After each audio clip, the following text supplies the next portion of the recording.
on the TRW committee. I've been missing all of you. Really? No, that's sure. I'm being serious, Representative Ward. It's good to see everyone and look forward to the months ahead. So, You need roll call or is it less formal? oh, do we do a roll call on these? Oh, man. Just trying to keep in line. Well, I thought it was kind of an informal fun deal. Please take roll. Senator Boner, Excused. Senator Hicks, Excused. Senator Jones. Here. Senator Schuler. Here. Representative Campbell. Here. Representative Connolly. Representative Harshman. Excused. Representative Jarvis. Here. Representative Provenza. Here. Representative Storr. Here. Representative Thayer. Excused. Representative Wharf. Here. Co-Chairman Landon. Here. Co-Chairman Byron. Here. You have a quorum.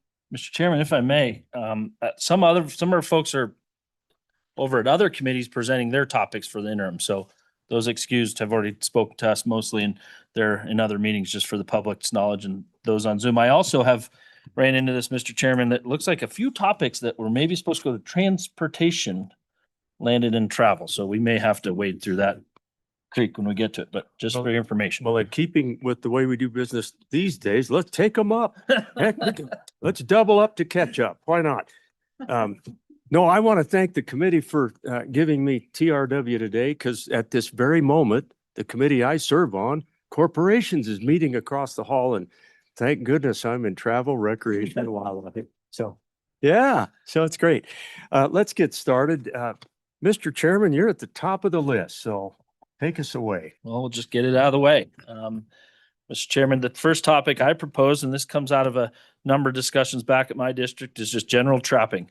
There are a few bills drafted in our last general session, Senate 2025, Senate File 139 and 140. And, I did have the opportunity, Mr. Chairman, to go to a event in the South this year in Memphis, Tennessee, and got to talk with some trapping folks. And trapping education is becoming widely accepted, around the U.S. And that's really where my thought was there, and anything else trapping related. So with that, that was my proposed topic on trapping.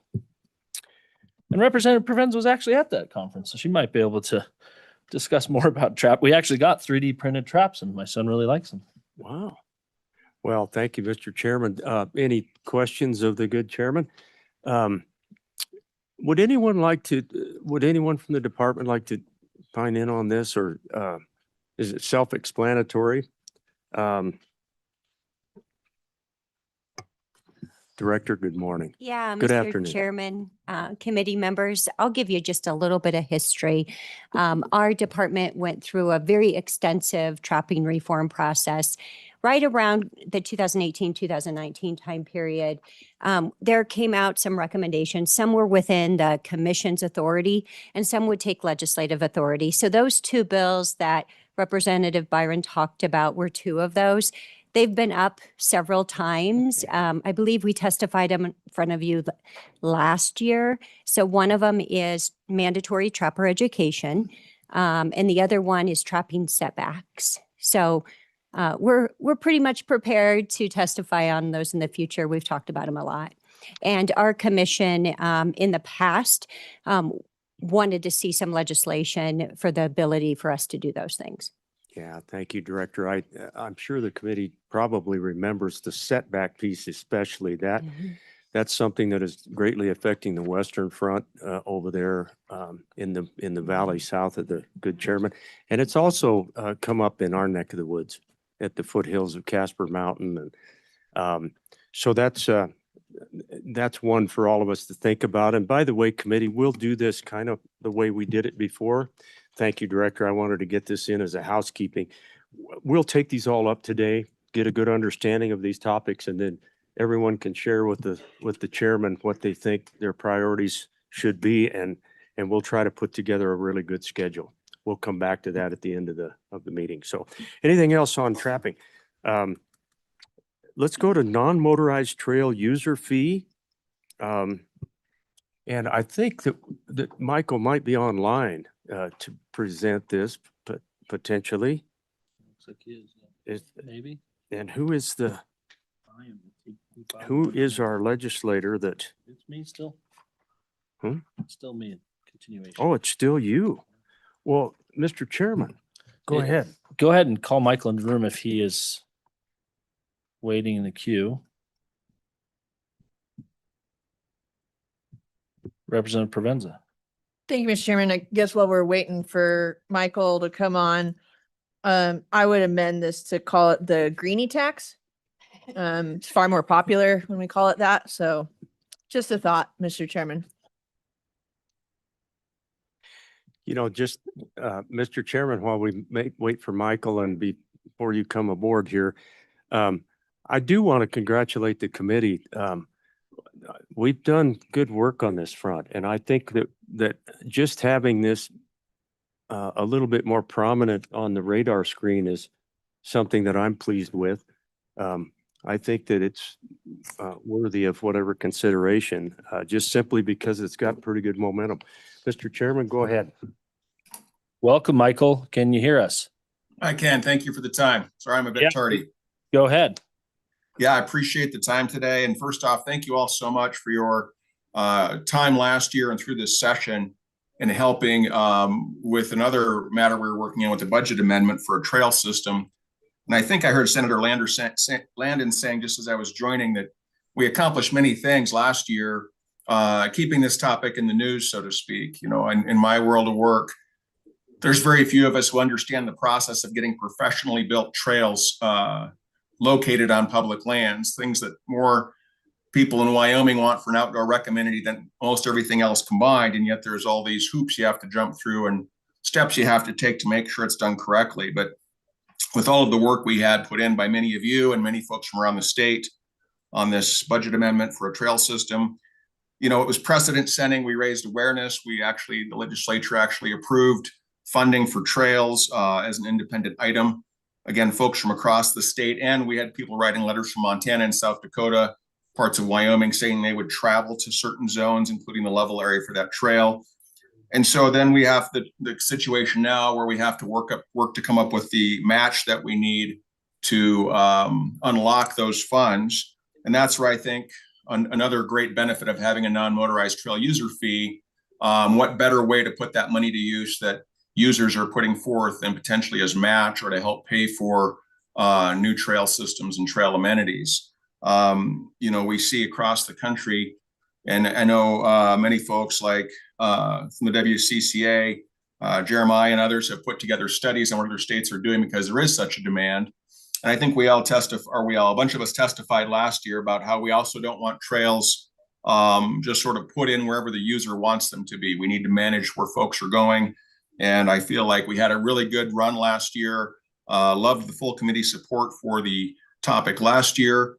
And I think a lot of folks were surprised it was shot down on the first day. But I think if you couple that with how far we made it with this budget amendment, it seems like a great time to bring this back and see if we can fine tune it even more over the interim. Thank Michael, really appreciate you. And any questions for Michael this afternoon? Mr.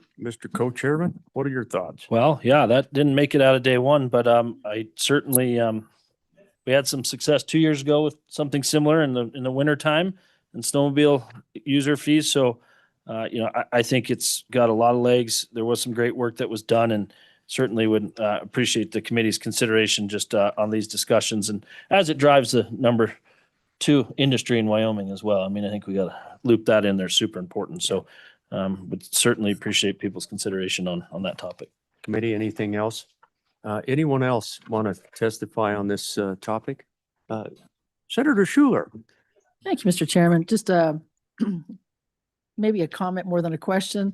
I think we definitely need to do a deep dive on this, but I think we need to start taking a look at some of the states around us that are having great success, but they're doing their funding a little bit differently than maybe what we thought about. And so I hope we will take a look if this gets chosen as one of our topics to take a look at, that we'll take a look at some of the states around us to see what they're doing, because I think some of them are being very successful with the types of funding that they're doing. So just a comment.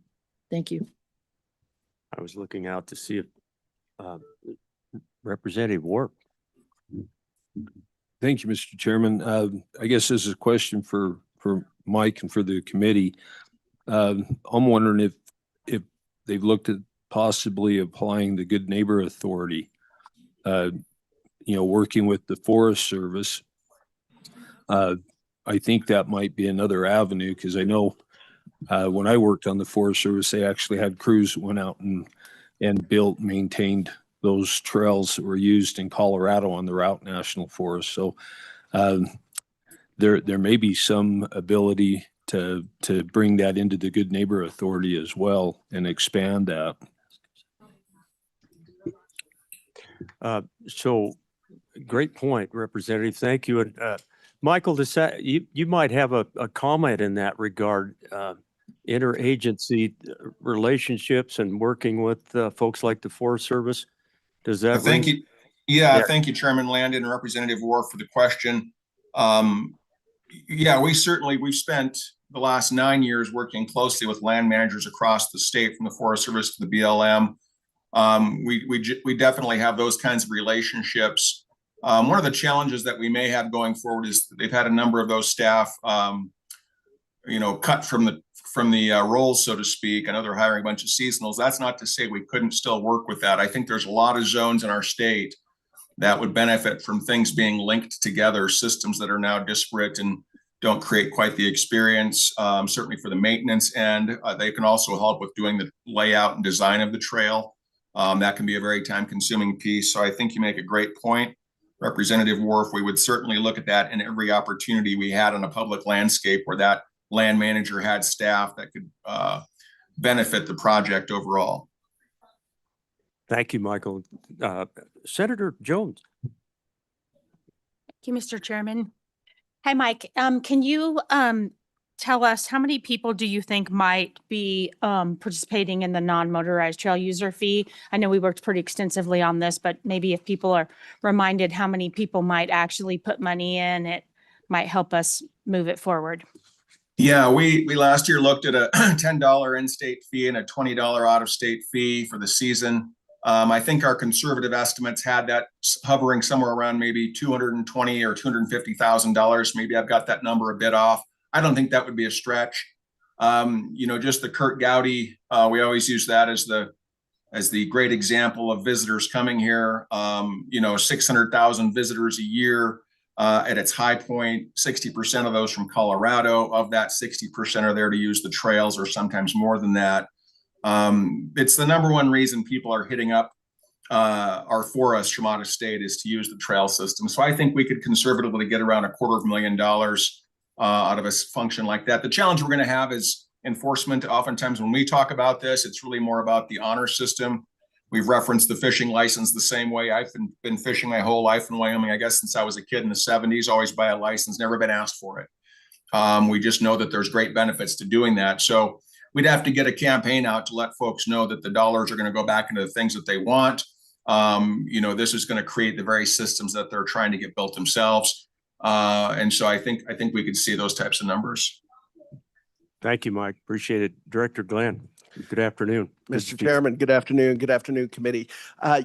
Michael, just to clarify Michael's numbers, we did some projections. It was about 150,000 that we were looking at. And as a reminder, that was just charging within state parks to be able to mountain bike on trails. And that's not every park, kind of our parks that have a lot of trails within them. And I would throw out a couple of ideas that bill did pass the majority, but obviously not the 2/3 threshold.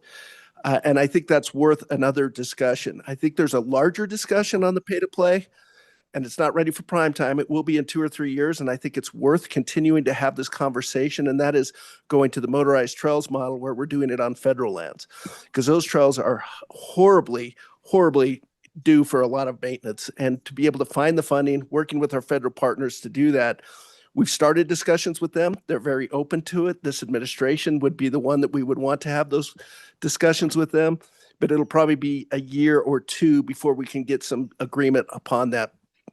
But let's keep that discussion going. Yeah, appreciate that, Thank you. Director. Any question? Go ahead, Representative Provenza. Thank you, Mr. Chairman. I'm just going to serve as the whip of the committee right now, and there are 14 pages that we got to get through. So Here Is we my go. only concern. We don't want to cut people off at the end. Thank you for that, Representative. Let's move on. Let's go to fishing outfitters. Go ahead, Mr. Co-Chairman. Thank you, Mr. Chairman. Yeah, this is a continuation of a committee topic from last year. A bill was passed. They're going to bring some data forward that current sitting board still exists. And depending on if there's action in this committee, probably need to revisit with them during the interim. So that's why I brought that. And, the point of that House Bill 5 from last year was to get us data, and that data as of January 1 should begin to show its true colors as we get into the summer. So I think that might be a good topic for one of the later meetings, Mr. Vice Chair. Might not take us too long to go through good information. And I'm getting a head nod from the director. You want to come up and say anything, Director? No, thank you, Mr. Chairman. Real quick, I think your co-chairman is correct. If we could do it later in the interim session, the registration requirement started in December, the reporting requirement started, and it's live as well now. But to get that data so that we can really look at it, I would suggest later on in the year. Okay, thank you. Appreciate it. Anything, committee? Okay, let's move on to Ms. Hartstreet. Still under me. The proposed interim topic is Ashley, if you notice. So that's going to take up all 3 committee meetings, all 6 days. Yeah, Bob, come on forward if you don't mind. It was a technical error. that is going to As- take way too much. Yeah, way time. too much time. We don't have enough time in the interim for Miss Harpstreet. But with that, I can speak a little bit to this topic. We are having some pretty major ticket scalping issues up in our neck of the woods related to tourism and a little rodeo grounds we have right downtown. And I think it actually does lend itself to maybe a larger state conversation about this topic. With that, Mr. McLaurin. Thank you, Mr. Chairman, Go and I ahead. apologize for the typo on the topic, and I'm going to take a lot of grief for it back at the WAM office. I can tell you that. But I think the co-chairman described it pretty well. At the rodeo, we have it twice a week in the summer, and apparently there's groups that are buying tickets in bulk and scalping them at pretty high prices. There's been folks that have reported that they've bought fake tickets. And so this is a request coming from the town of Jackson, and it's disturbed a number of our visitors and guests, and was hoping the committee might take a couple hours to look at that. Okay, thank you, Bob. Thanks, Appreciate it. Anything, committee? Okay, let's Thank you very much. let's keep moving. We do have a lot of topics, and the Representative Provenz is right. So archives expansion of electronic records. Sarah, good afternoon. Good afternoon, troops. Good afternoon, Mr. Chairman. Sarah Sheen, I'm the Deputy Director of State Parks Cultural Resources. So the State Archives is one of the programs that is in our agency, and the State Archivist, Sarah Davis, is here with me today if there's any questions. But essentially, this interim topic would look at amending the current legislation, and it would require, not just allow, but require state agencies to utilize the digital archive that we have established, and provide additional resources to expand access of the digital archive to local governments and political subdivisions. Of course, they can come into it now, but we don't have a lot of we don't have enough resources to kind of house everyone that asks for it currently. And, just so you know, the benefits of having this digital archive, rather than just having everything in physical storage, is it increases the security, especially of sensitive records, reduces record retrieval time, and obviously minimizes that need for physical storage space. And the additional funding that we'd be looking at would be for things like potentially some staffing, some user licenses, whatever it would take to expand this. Appreciate that. And Director, who do you have with you? Hello, everyone. My name is Sarah Davis, and I'm the State Archivist for Wyoming. Okay, Ms. Davis, thank you very much. Anything, committee? Thank you, Sarah. We will certainly take a look at this one. Let's keep moving. So problematic gaming and program funding. Mr. Chairman, if I may here. Go ahead, Mr. Still Co-Chairman. under my sponsorship. That there's a Senate file, I think, currently coming over our direction for that continuation of the gaming. I believe it's a task force. Brian, you may be able to explain that a little bit. Yeah, Mr. Chairman, it's a bill to create a select committee on gaming. So it'd be a statutory select committee. I believe that is currently on the committee of the whole list in the House. This afternoon, it's got to get through. So with that, I think it's worth discussing. It's more of a placeholder on this if that committee gets established.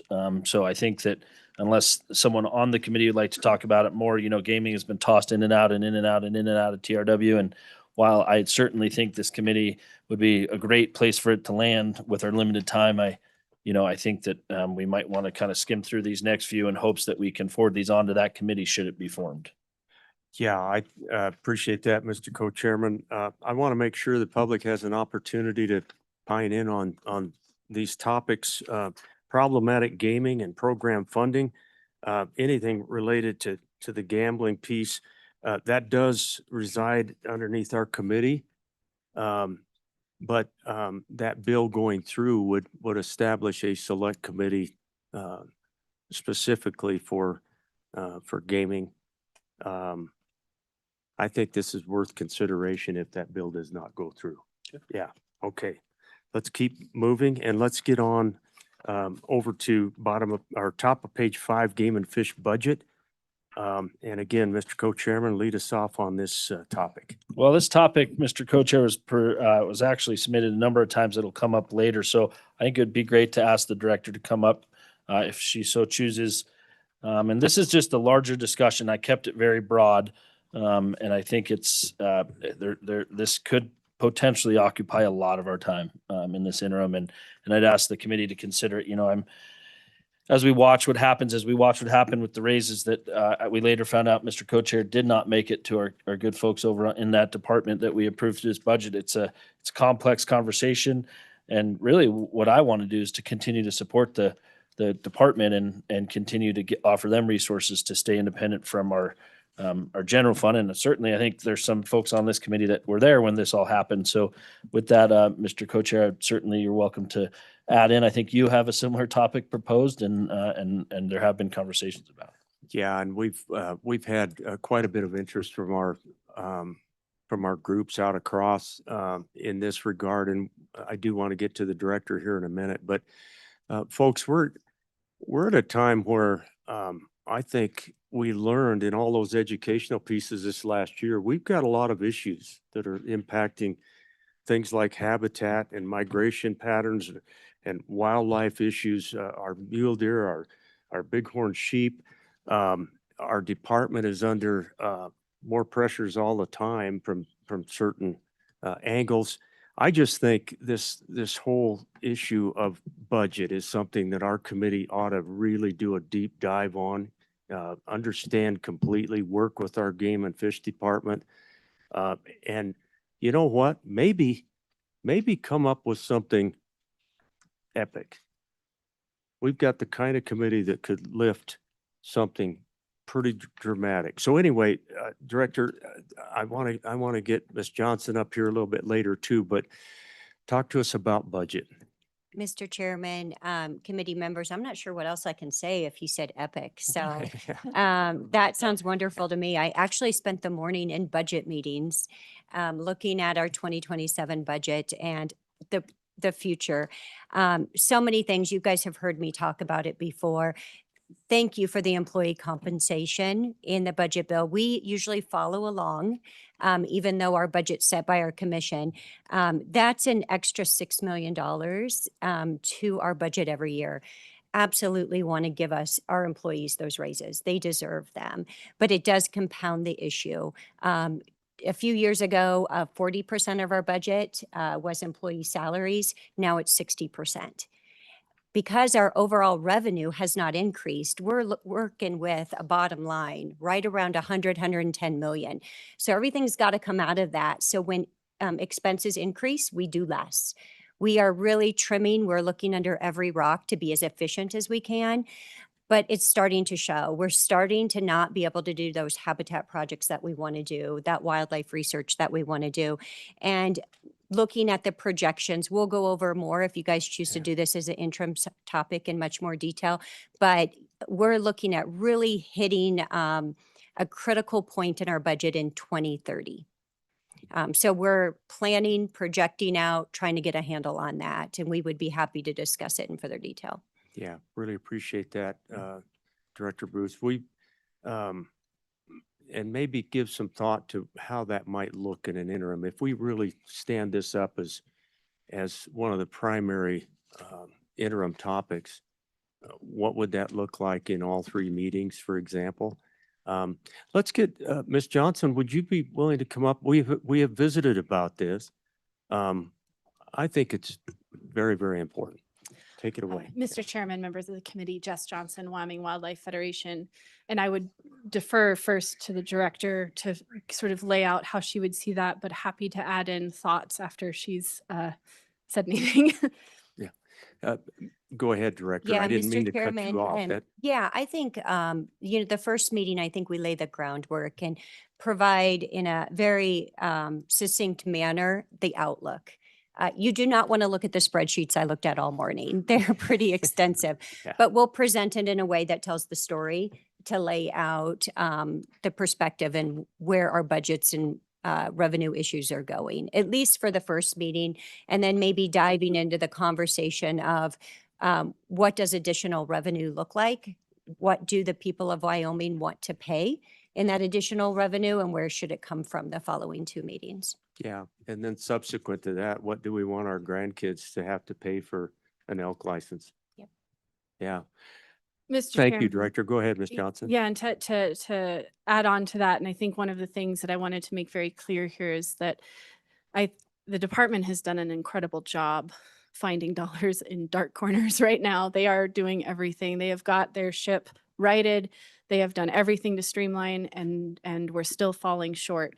And I would say that the conversation amongst sportsman groups has risen to a tenor where I think everybody's concerned and everybody's looking. And I know that we've had piecemeal approaches in the past. We're all looking for dollars where we can give it. But in the history of that, it's always landed on hunting and fishing dollars. It is a dollar raise here. It is a resident fee raise. Dear God, let's have that discussion. But it's going to continue to fall short because as things get more and more expensive, it's going to keep coming back onto the sporting dollar. And it's important that that voice is at the table. I don't want to belittle the impact that that voice has. But wildlife is an iconic part of Wyoming. It's not just iconic to hunters and anglers. And there are states that have taken big epic approaches on how, as a state, we can put our money where our mouth is and say, we can do something really big for the Wyoming wildlife of this state. And it's what brings people here. It's what keeps people here. It's what brings people into our national parks. Like, it is across the board, probably our most valuable asset to the people of Wyoming, and we should be looking at it that way. And so I think the sportsman groups, and I'll speak for WWF, but I know there's a couple behind me that I'm pretty sure might also swing for the fences. But we're ready to have this discussion, and you use the word epic, we're here, we'll back you up on epic, and we'll put the work in. I think there's a big lift that can be made. I think there's a lot of really creative ideas that we can flesh out. And I will say that I think, in the history, they talk about these great funding mechanisms, Pittman Robertson, Dingle Johnson, those excise taxes that happened. The story that was told is the sportsmen came and said, tax us. Yeah. Well, the sportsmen are coming, and we're saying, let's talk about how we do this bigger. And we're saying we're here to work. Maybe it's tax us, maybe it's tax the state, but we don't want to use the T word. There's something big. I don't know what it is. I don't have an answer there, but we can do it. And I think we have a cohesiveness in the sporting groups to swing for the fences and get a real big home run here. And I don't want it to seem like this ask is coming from sportsmen. We're seeing the gaps, we're seeing the work needed, and we're saying we're here to do the work. Yeah, appreciate that, Ms. Johnson. Well stated. I think that's a topic that hopefully the committee will take seriously, and I think it could be maybe one of the bigs. and words like legacy come to mind. I'm looking down at Representative Harshman, who has a good head in this part of the world, and has served more time maybe than just about anybody on appropriations and all those. Yeah. So, but you know what? let's go away from today thinking about this big time. I think we've got a chance here to do something that might really make a difference for our state. Thank you, Ms. Johnson. I want to get to anyone else who wants to pine in on the game and fish budget topic. Thank you, Director. Appreciate that. You can tell there's some interest in leaning into the blocking sled with you. So let's keep going. Obviously, Mr. Glenn, you're next up. Agency updates. Do you want to come up and mention anything beyond just take it away, Director? Mr. Chairman, Dave Glenn, Director of State Parks and Cultural Resources. No, the information there is just keeping those things top of mind, the State Museum fee bill, the non-motorized, and then we've got a really cool project we're working on with a ton of agencies. Your words, Representative Harshman, really cool project. We're really excited about it. We're looking forward to explaining it to you. Yeah. Look forward to that, Director. Again, nice job the other night on the Governor's Arts Awards. That was quite an evening. Appreciated both of you too. It's always really fun. Anything for state parks? Okay. Mr. Co-Chairman, Seminole Pump Storage Project. Seminole Pump Storage Project. I'm going to bring up Patrick Harrington. Mr. Co-Chairman, Patrick and I have had a lot of discussions regarding this topic, and many of you have watched it, especially if you're in your neck of the woods or even down south towards Rollins. But, we thought about doing some sort of a meeting while we're down here in session and trying to get out, I wouldn't say ahead of this, but get even with it, and just didn't come together. So I asked Patrick, and Patrick asked me to consider this. And with that, I'll hand it over to him. And I think it's really important, especially for those on the committee that care about water and that care about that center part of our state. Mr. Harrington, good afternoon. Thank you for being here. Yeah, thank you, Mr. Chairman and members of the committee. Patrick Harrington with Trout Unlimited. It's great to be in front of Travel, Rec, and Wildlife. Thanks for the opportunity. Thanks for considering this. I'll run through this as quick as I can, knowing time's limited. Just want to give a quick overview of the project and sort of how I could potentially see an interim topic going. So first, a little bit of context. It's the Seminole Pump Storage Project's a 900 megawatt, making it one of the largest energy producers in the state, proposed storage facility in Seminole, using Seminole Reservoir and parked on top of the hill there at Seminole State Park. Essentially functions like a water battery. When the wind's blowing, it will pump water uphill into that upper reservoir. When there's less demand, the wind's not blowing, it can run it back downhill up to 10,800 CFS. About 3/4 of a mile downstream from the inflow-outflow structures, the Miracle Mile. Obviously, that's an outstanding resource water, formerly a Class 1 water, the state's highest level of protection for riverways. And obviously, this project's drawn some attention. This wasn't our first stop coming to the legislature.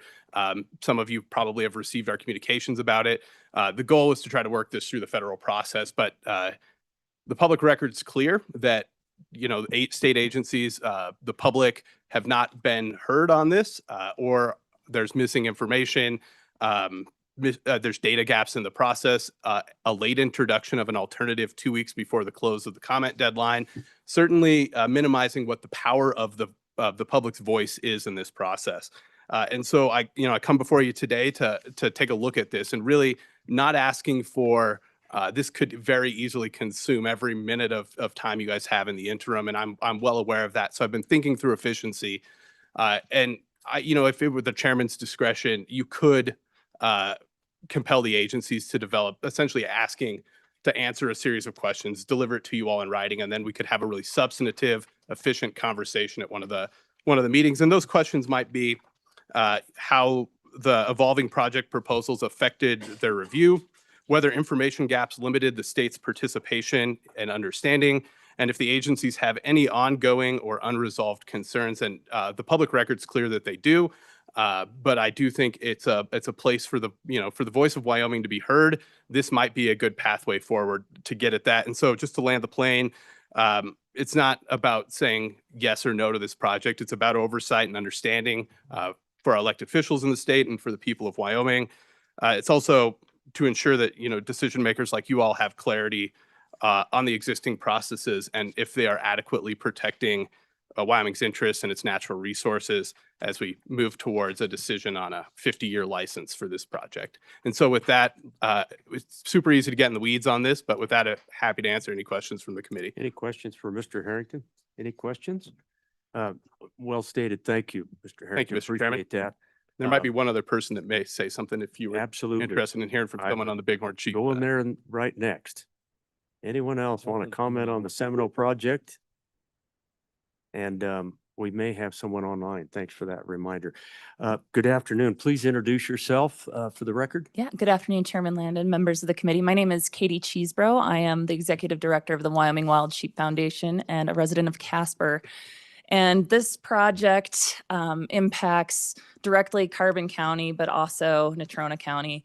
But I would also argue that projects like these that propose a project in areas where wildlife, natural resource protections are clear, either federally or through the state, and they plan to go ahead with it anyway, disregarding those stipulations that have gone through public processes, whether it's the state executive order on sage grouse or federal timing stipulations for wildlife, and they push through with these projects anyway, asking for exemptions from those stipulations.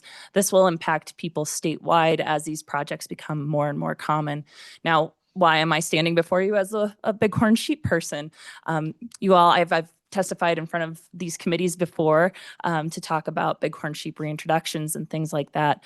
This project in particular is requesting exemptions from protections on the Fair Seminole bighorn sheep herd, which is currently one of the biggest success stories in bighorn sheep in Wyoming, and it's also the healthiest herd that exists. It's the only herd from which we can transplant bighorn sheep into other areas or augment herds that aren't doing well, because it's the only herd that doesn't currently have damaging respiratory pathogens. So from a bighorn sheep perspective and from a really important resource to Wyoming, this is an important topic. And also as we move down the line and look at other energy topics and where companies choose to cite those things, I think it's a good topic to consider. So thank you. Thank you, Katie. Appreciate it. Well done. Any questions? Okay, thank you. Anyone else want to comment on the Seminole project? Good consideration for the committee on that one. And we would have to work as chairman to make sure that we take good care of your time. Let's go to gaming proceeds, Mr. Co-Chairman. Yeah, Mr. Co-Chair, I think we can lump that one into the one we talked about earlier, similar, and depending on what happens at Senate file, I think it's very, very important as we discuss 988. But I just think right now we're gonna wait and see what happens in Cal today, and as we get through the week, and then we might be able to give them a little printout of these topics as we get towards next week. Mr. Co-Chairman, you want to take us from here on through? Yeah, that wraps me up. Thank you, committee. Technology down here, I think is the next one, huh? Yeah, I have Bob Davis. Yep, and Yeah. Representative Davis, is Yeah. Representative Davis in here? No, but I think that goes with that too. With that, Representative Erickson, is Representative Erickson here? This is a friend of the committee's, hunting technology. He brought it last year to discuss hunting technology. We briefly spoke about it upstairs in I think, the Historic Supreme Court chamber. And I do know that there's been discussions or at least side conversations at the commission level. So I certainly would welcome if anyone from that agency wants to speak on it. But committee, just to remind you, there's discussions, and I'm looking down towards my hunting friends down there, discussions about the ethics and where we go with some of these long range hunting folks that are participating in it, and what the consequences may or may not be related to that, and if this body or any of government entity has an ability to really dive into that really, really tough question of the ethics of it. Yeah. Representative Worf. Yeah, Mr. Chairman, I agree. It's almost like we're legislating moral values, and it is one of those things, I think this is a topic that could take the whole interim and still come back with no solution, because we're trying to manage something that I think needs to be managed by our own rank and file. I think that's how we've done it in the past is, and it'll sort itself out, I believe. There's different strokes for different folks, but we have to make sure we protect the resource. That's number one. But I think it's up to the sportsman to kind of set that standard. And I do think it'll correct itself, but open to anybody else. Thank you, Representative Worf. Anyone else on the committee comments? Anyone in the room that wants to? Representative Storr, please. Sorry. Thank you, Mr. Chairman. I thought I just asked the director to provide us with a little bit of details related to what you've been seeing other states do to address this. Thank you. Thank you, Mr. Chairman, Representative. We continuously talk about this subject. We have an internal committee that continues to circulate through because there's always something new out there with technology. But I'll turn it over to Chief Smith to give you a little bit more detail. Chief Smith, welcome. Good morning, Mr. Chairman, Mr. Co-Chairman, Dan Smith, Chief Game Warden and Wildlife Division Chief for the department. This really comes down to trying to regulate ethics, and it's always a challenge for us. We do have a technology committee that is constantly looking at different technologies as they advance. And as you think back over the past, 20 years ago, very few people rode around with ATVs, and that's a new technology that allows people to get around further now. And now we have thermal scopes and night vision and all kinds of technology. And we try to keep our game wardens up to speed as well with that technology. But some things, it does come down to ethics. Like Representative Worf said, some things will have to be worked out by the sportsman, but there are probably some things we can look at to see how we can help regulate advancing technologies. Committee, any questions of the director or the chief? Yes, Representative Provenza. Thank you, Mr. Chairman. I mean, do we regulate ethics all the time? Homicide is a felony. I guess there was maybe an embedded question there, but maybe not. Senator Hicks, please. Yeah, Mr. Chairman, I think maybe we got off the tangent here. And so the proposed topics doesn't talk about ethics and whether we can or cannot regulate. That's a debate for another day. This is talking about regulating the technology, and those are fundamentally different things. And so, Mr. Chairman, I don't disagree with some of my colleagues, but I am familiar with a number of other states, and I think even our state, and I can give some specific examples where we regulate the technology. So let's just use the example of muzzle loaders. And many states say you can use or you can't use a scope on a muzzle loader. It kind of defeats the purpose. And then we go so far, even in our statutes, to regulate some of the technology of the caliber that you can use, the weight of the bow that you can use, whether you can use cocking devices and all of these other technologies that are out there. So I think the technology component of this is completely separate of the issue of the ethical component of what's the right shot. But I think what Representative McKay is trying to get at here is this an area that we want to look at? And a number of states, every state's grappling with this technology, Mr. Chairman, and members that have been here for a while. We've done this already. So you'll remember a couple of years ago, we prohibited the use of drones for collecting data. That's a technology limitation that we've already enacted. And then through rules, the department, like I said, draw weight on bows, calibers on guns. The question is do you want to get in how deep into the technology? But we've done this, other states are doing this. It is something that we were going to continue to try to grapple with as technology advances. So I'm not speaking on or for it. It's just I wanted to redirect the committee back to what we're really talking about here, So, not Mr. the Chairman, ethical distance. I think we can certainly get a report from the chief and maybe spend a few minutes in one of our meetings just catching up on what's going on out there in the field, particularly in light of technology. As a kid, big game hunting, if you'd have told me that you could take an 800-yard shot, I'd have thought you were crazy. And that's nothing nowadays. So So I think it's worth the time, committee.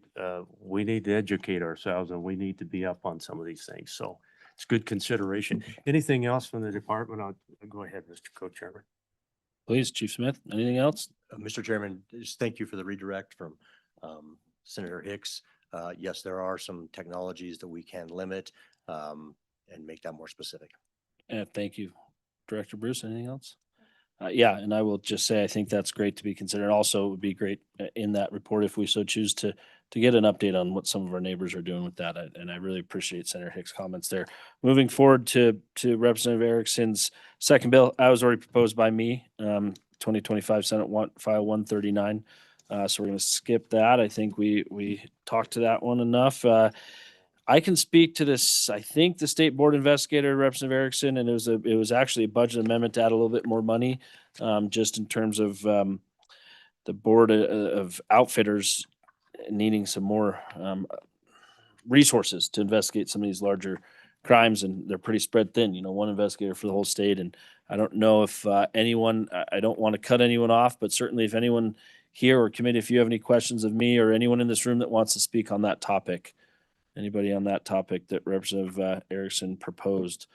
All right, with that, we'll keep moving. I'm on page 9, top of page 9. Majority Floor Leader Heiner proposed interim topic e-bike and scooter safety regulations. And I'm going to catch her off guard, but maybe Representative Storer wants to talk a little bit on this. Certainly a very, very, very big issue in our neck of the woods, and I imagine other places are. Our middle school and high school there are thousands, no, not thousands, hundreds of bikes, and seeing these things go 30, 35 miles an hour. So I think that's probably where Majority Floor Leader Heiner was going with this. Folks, did he talk to anyone on our side about that? No? Okay, well, maybe if we want to visit on our side with him independently and as we consider where we're going to rank that. With that, we go to Senator Hicks. If you want to take away bottom of page 9. Got it in front of you, proposed interim topic. A friend of the committee's. Mr. Chairman, would be just a continuation of the committee look last year at, let me get my verbiage correct here. But Mr. Chairman, this is the continue the compensatory mitigation for unmitigated impacts to wildlife associated with large industrial projects. Mr. Chairman, the committee took this up and we discussed it, and I think, part of the directive from my chairman was let's get informed and maybe look at this next year, whether we want to follow up with any potential legislation. Committee's familiar with the topic. Chairman Landon. Mr. Co-Chairman, I think this would fit very well underneath the umbrella topic that we talked about earlier. And Senator Hicks, you were late getting here. We talked about the game and fish budget and finances going forward. And this may fit underneath there as a piece of that day that we spend, doing a deep dive on where the money is and what the future looks like. And so I think it's a good consideration. So. Maybe any other comments? Anyone in the room want to comment on Senator Hicks's proposed topic? Anyone in the room? Seeing none. We are going to go to you, Chairman. Mr. Chairman, this is just general game and fish updates. That'll be part of the days that we've already talked about, just in an effort to try to make sure that our committee is as up to speed as we can be on what's going on out there and what's going on with our department, where we can jump in to help out. So. And with that, if I may, Mr. Co-Chair, for the minutes or for our staff, we kind of had a little bit of an oversight last year, but I think we could toss in there arts, tourism updates at, the appropriate meetings, game and fish updates, and anyone else, any of those other departments that sometimes we overlook and that want to give us updates throughout the interim. I think we should basically put a placeholder in there. Mr. Chairman, Yep. I think if the committee just give us that charge, we'll make sure as chairman that we do want to get good reports from our arts councils and humanities and tourism. And we were run short last interim on some time. So we want to hopefully be a little more robust and cover all the all the updates that we should be getting. So good point. Thank you. With that, we're going to go to State Parks Mineral Leasing Authority. Some familiar faces, please reintroduce yourselves and welcome to our interim topic, TRW Interim Topic Committee. Good afternoon, Chairman, members of the committee. My name is Christina Bird. I am the District Manager for the Southeast Quadrant of Wyoming State Parks and Cultural Resources. We've been approached in the past about mineral leasing opportunities, and most recently by a company that would like to lease mineral rights underneath Fort Fetterman. From our initial research with the Office of State Lands and our Attorney General representative, our issue is that the Office of State Lands can't lease our property mineral rights for us, and we do not have explicit authority in our agency to do it ourselves. So we would like to have the option to lease our minerals on state park lands. It would open up the potential of some revenue for our agency and additional private-public partnerships. I'm happy to answer any questions. Appreciate that. Senator Hicks, please.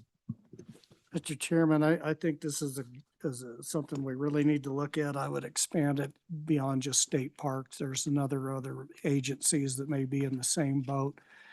But in that context, I also wonder if this isn't a topic the Minerals Committee should take up, because it implicates all those other state agencies that may own land out there.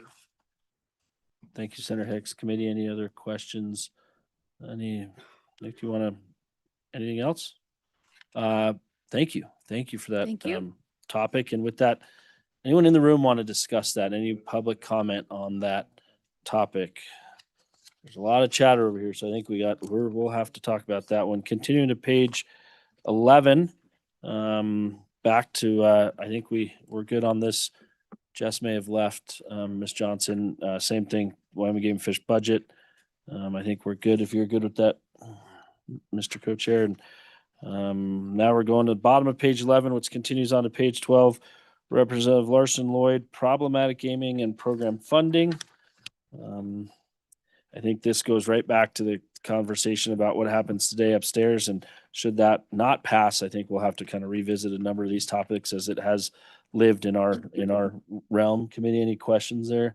Anyone in the room that wants to talk about Representative Lloyd Larson's topic on problematic gaming, anyone? Okay.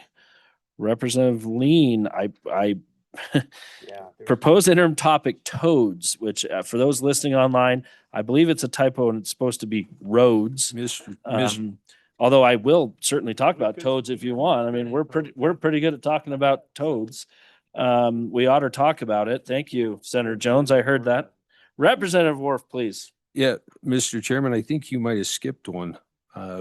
Did we talk about the one proposed interim topic, the game and fish budget that Jess Johnson had submitted? That was the third of the same kind of general So idea. you just counted that in the other Yeah, one? I was going to I say. proposed that. The good co-chair and Jess proposed that. All right. Maybe you guys can pick up on that. Maybe not. I don't know about my committee. Well, but, I just didn't know if we needed to talk about that. yeah, no, I think know we we're good talked there. about Everyone some. else. Thank you. But yeah, she did leave the room. So Mr. Co-Chairman, if the committee wants to jump into talking about toads, we can do that.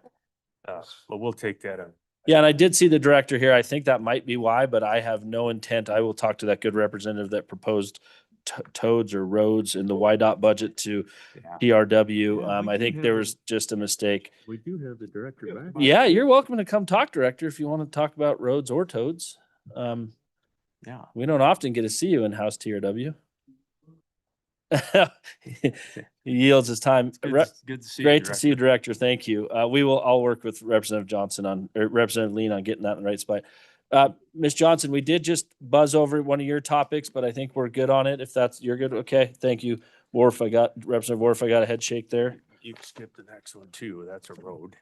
Yep. And I did talk to Senator Pearson about that, her topic, which is middle page 13. And she was going to go find the good chairman of transportation, not travel. Representative Worf, on to your topic and sponsored by you. But Mr. McGagna, if you want to present on interim topic, landowner recognition for habitat.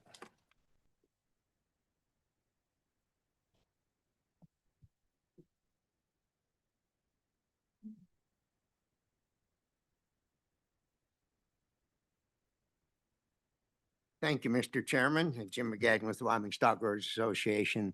As you're all well aware, landowner hunting licenses have been a topic for some time, and we've had bills that kind of go at both ends of the spectrum, from reducing the number of availability of those licenses to making them transferable or more usable in other ways. And I think the thing we need to think about, they were created some 40 years ago to provide recognition to landowners for the habitat they provide for our wildlife.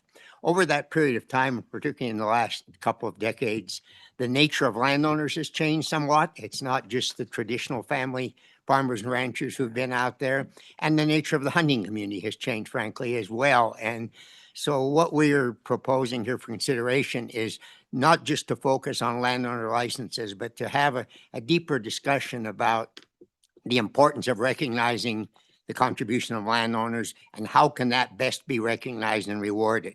Is landowner licenses perhaps a part of that?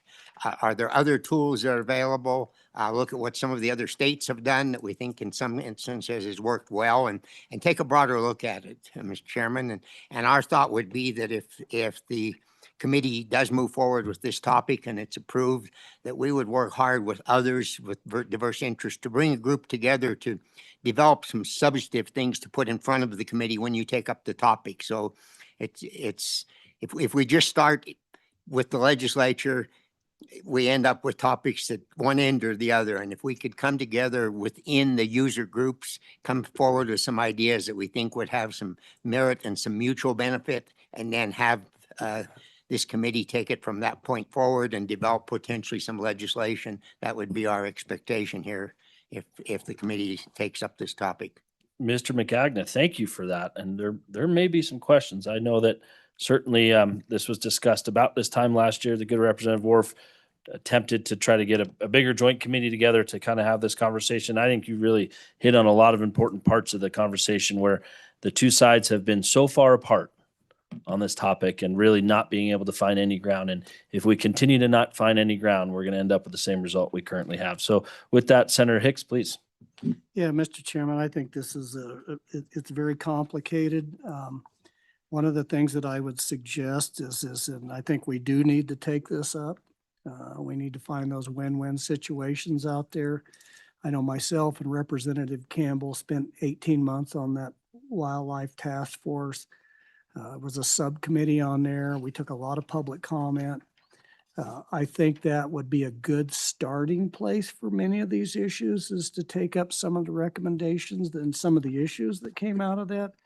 I think it puts us further ahead, because I think through that process and 18 months of public comment and stuff, it started to show us a path forward to things with a discussion of what would transferable landowner licenses look like. How many should that be? There's some of the recommendations and stuff that came out of that committee and some of those topics that I think would really help move this process along, instead of trying to go back and which I'm not saying that is the gold standard. I'm just saying that's a good starting point, because we did grapple with this, and there was a certain level of public support for some of the type of programs that we've seen. And so, not to say that's not changed, but I think it's a good starting point. I do think this is a heavy lift in 2 committee meetings, and I would agree with Mr. McGagnon. It really needs a working group assigned to, of both hunter organizations and landowners, and maybe a few members of this committee if they were interested. Senator Hicks, thank you. I really appreciate that. And yeah, I do recognize both your work and Representative Campbell's work on that topic through that. Representative Worf, I want to give you the first crack at this. You were the sponsor of this piece of legislation, and we certainly had a lot of conversations about it. So please. Yeah, thank you, Mr. Chairman. Yeah, as you noted, I did try to have a combined meeting between a joint meeting with joint ag and joint TRW. That has happened before in other committees where it was important, but I do think that that's one of the things we got to be looking at both sides of this issue. I know when I worked for a sportsman's group, every year the number one issue is access. And I think that's really one of the things that we're talking about. I look at some of the situations. We got the game and fish at their budget struggling. Part of that is the number of licenses they can sell. We've got half, our mule deer population's at half the objective. So I do think that landowners can play a key role in the recovery of our mule deer in particular. I think it's the only way we will recover them is we're going to have buy-in from landowners and cooperation of sportsmen. We got to all come together on this, much like we did with the Wyoming Wildlife Natural Resource Trust. I think that's the key is we got to have, a lot of minds looking at that, but I believe solutions can be found. I think we should be trying to address that. Thank you, Representative Worf. Thank you, Mr. Chairman. Vice Chair Landon, please. So just to pick up where the representative left off, and great comments. And I just wanted to tip my hat to Mr. Magagna, who has just been terrific at providing information and hanging in there with us on tough issues. I just want to leave you with a couple of thoughts about this whole budget legacy piece. What if we thought big enough on behalf of our wildlife and habitat out there that we could create a legacy fund that would take care of our landowners? Wouldn't that be something? Wouldn't that be something if we had the ability through a major effort? What if we took $100 million a year for the next 5 years and put it aside? I think it was pointed out by Ms. Johnson, the reason that people come to our state is wildlife. The reason we stay here is wildlife. And the reason that our ranch is located where they did was because of wildlife. And the representative's right. Our ranching folks, we can't do this without them. So I just want us to maybe think big. Why not swing for the fences here and come up with something that's really special, that would take care of game and fish management in our state, and at the same time take care of those that we've got to have to help them manage. So I just wanted to throw that out there, committee. Be thinking about that. Thank you. Any other comments, committee, on this topic, Representative Worf's topic? And Mr. Magagna, thank you for that. Anything else? Anyone else in the room that wants to talk about this exact topic? I skipped over my good friend Blake Jackson. He wanted to talk about Seminole pump storage. He opposes it, but I think we're good there. Sorry, Blake, if you're still online. Appreciate you sticking with us. With that, I would like to just it's 1:33 on my clock. I think the committee may want to have some further discussion, maybe not, but I do want to open it up briefly to public comment. General, if we're missing something, there's a lot of faces in this room that didn't come up and testify. If no one wants to come up to the mic, I totally understand as well. On anything we talked about today or anything additionally, seeing none, committee, I'll close public comment. Senator Hicks, anything else? Mr. Chairman, I did come in late. Apologize for that. But the question I have is there's a number of topics on here associated with gambling. And I know Management Council is looking at establishing a select committee, so I don't know what the discussion was, but I'm assuming if that select committee comes to fruition, all of these topics would be shifted to that select committee. Is that correct? Senator Hicks, yeah, that was my intent and the good co-chair's intent, that we would grab those off of this sheet and just send them on to that select committee should it pass or whatever comes of it. That's where that will land for this interim. Because as I think we all agree Great that idea, Mr. Chairman. yeah, we only have 6 days. We don't have 40. Committee, any other questions on you guys Senator Schuler, please. Thank you, Mr. Chairman. The biggest thing, and I know we haven't mentioned this yet, and we're just getting into the start of our outdoor tourism and rec fund. I'd like to just maybe get an update from them to see how we're doing with grants, how many of those are coming in, what are the amounts, and so on and so forth. So if we could make sure and put that in there as an update, it'd be great. Senator Schuler, thank you. And as well, WWNRT usually comes and gives us a report at some point during the interim. So thank you for that reminder. And that was my intent earlier. Anything else I'm missing on that? Okay, committee, any other conversations on all these topics? Representative Storr, please. Thank you, Mr. Chairman. I would just add that we've been kicking around a lot of other ideas per Senator Schuler's thinking about how to fund outdoor recreation and tourism, as well as the wildlife issues, as well as perhaps landowner compensation. So I think we should actually really think really big and think about some new, potentially traditional revenue sources. And I think this committee would be a good one to take that up. Thank you, Representative Storr, for that comment. Committee, any other comments? All right. Well, with that, we have our list, folks, in the room and committee, top 6. We'll go ahead and compile that. And please write clearly. Last year, we got some that were hard to translate, if you will. But might have been me. And then I think the intent committee is me and the good co-chair will get together and kind of rank these appropriately. And then we'll, and we do have, and maybe we can get to staff here in a moment. I have not seen the management council meeting set yet. We talked about it earlier, so I expect that to be posted soon. With that, I would love to lobby this back over to staff, or Brian, if you have anything for us. We could talk, we could do some introductions if you want, and if not, maybe even, or is it too early to talk dates? Are those still getting worked out, or do you feel like those are in? Well, so Mr. Chairman, before I'll let this great team introduce themselves in a minute. I'm just kind of here along for the ride this year. For the dates, Mr. Chairman, what I have from you and the co-chairman, May 27 and 28 in Casper,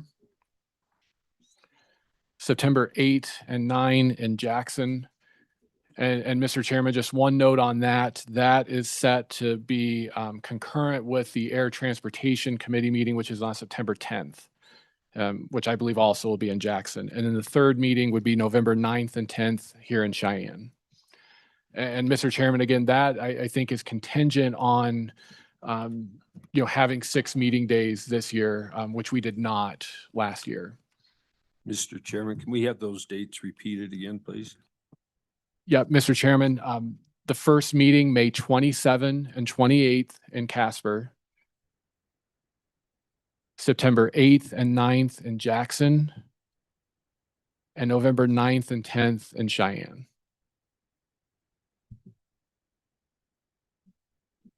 Thank you, Brian. If we want to continue down the line and learn how we'll be staffed this interim, please.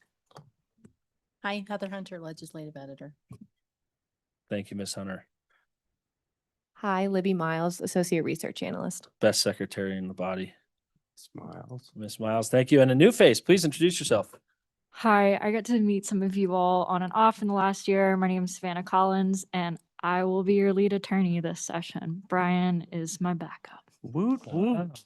How about that? Brian got rid of us. Yeah. I don't know about that. Welcome. We're really excited. We're all pretty biased that we have the best joint committee in the body, but it's actually true. So, really appreciate all the work you do for us and keeping us in line and traveling crisscrossing the state on our behalf and the people's behalf. And we could not do any of this without you. So, Mr. Chairman. Yeah, Mr. Vice Chair. I think Mr. Fuller and I go back about 4 or 5 bienniums of chairing and being legal counsel together. Isn't that right, Mr. Fuller, I think? I think so, Mr. Chairman. And my good colleague, Ms. Collins, what she, I'll translate what she said. She's taken all the hard stuff. Yeah, there you go. So Told Mr. me it was Chairman, all up to me. So Ms. please Collins, look at forward me and to then it. give me grace as I ask Brian some questions. Yeah, there you go. Thank you. I didn't mean to interrupt.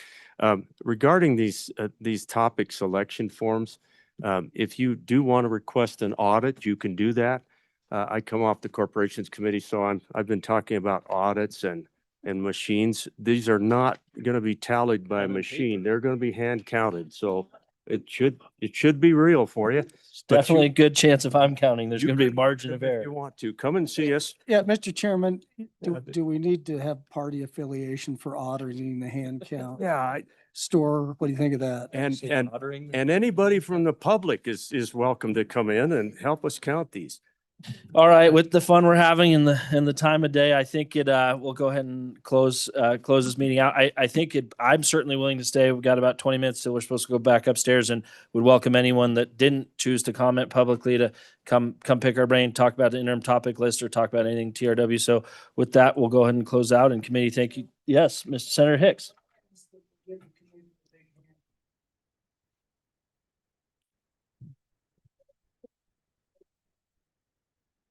Senator Hicks, thank you. That was, we almost didn't hold it in the House, which is the story of my session.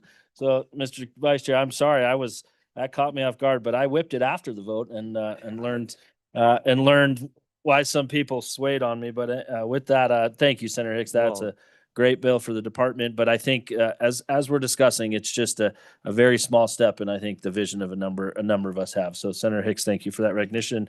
Yeah, that's on to the governor's desk this afternoon. So, thank you. Well, I was lucky to have a little package of Kratom with me last night. It came in, after getting beat up in the Senate last night, I was able to rub a little bit of that salve on all the wounds.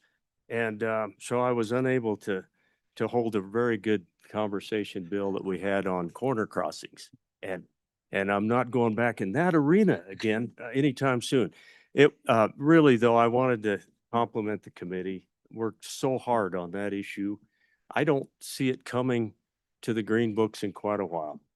I don't think it's something that can be lifted. Took it as far as I think it could go. It's going to be interesting to see when and if it ever surfaces again. It's just a tough issue. And it pitted friends against friends. And, I thought of what my good friend from Park County always used to say. He says, I've got friends on this side of the issue and I got friends on that side of the issue, and I stand with my friends. And that's the way we felt last night. So anyway, it's good to see everybody. Thank you, Mr. Vice Chair. Okay.